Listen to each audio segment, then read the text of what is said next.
Pre, mga pre. Relax mo ba kayo mamaya sa ITERA? Oo, pre.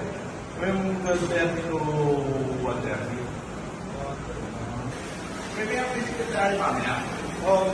Paano kaya tayo masasagot ko? Kaya na, parang bukas. Patay tayo dyan.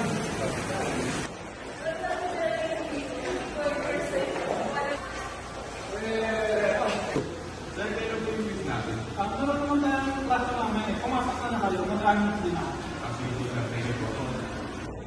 So, klase mo na natin gagawin ngayon is activity. Individual siya, so kailangan gawin nyo na agad para patapos kayo agad, makapag-business agad ako na agad. Ay sir, paano nga po pala yung submission? On paper po ba or online? Online. Nakapost naman na ako sa Canvas, so check na lang yung Canvas, nandun na lahat ng requirements. Doon nga pala class, next meeting, meron tayong quiz. So pagandaan nyo yung mabuti. Dami namang pinapagawa ni sir. Hindi pa makapagpapos ako yung ko last time eh. Meron na naman. Hindi yan tol. Basic lang sa akin yan tol.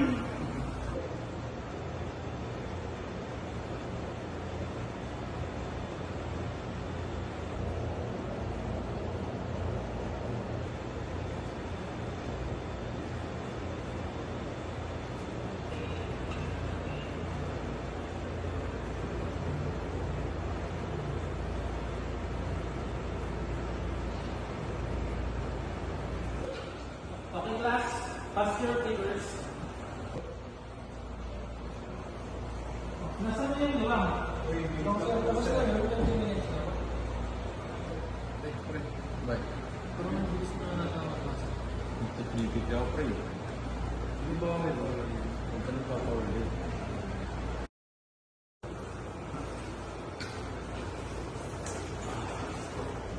Okay class, nakapublish na sa Canvas yung quiz. So 30 minutes lang siya sa gawin nyo.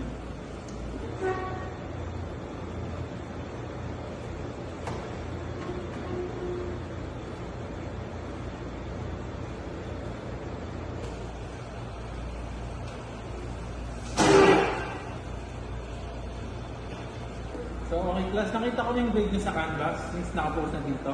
So ang highest natin ay si Desus, dalawa lang mali. Then next week, exam na natin. So pag-aralan nyo na mabuti. So, on paper na po sir? So next sa exam natin, papel na tayo. Hindi na sa cellphone. Paano na po? Wala akong masasagot nito.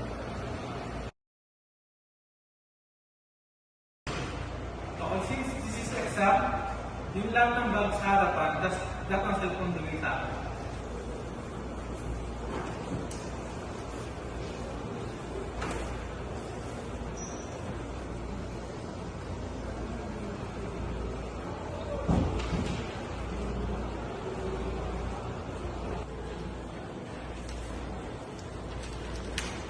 Oh, Jesus, ba't wala kang sagot? Zero ka lang. Bakit zero ka lang?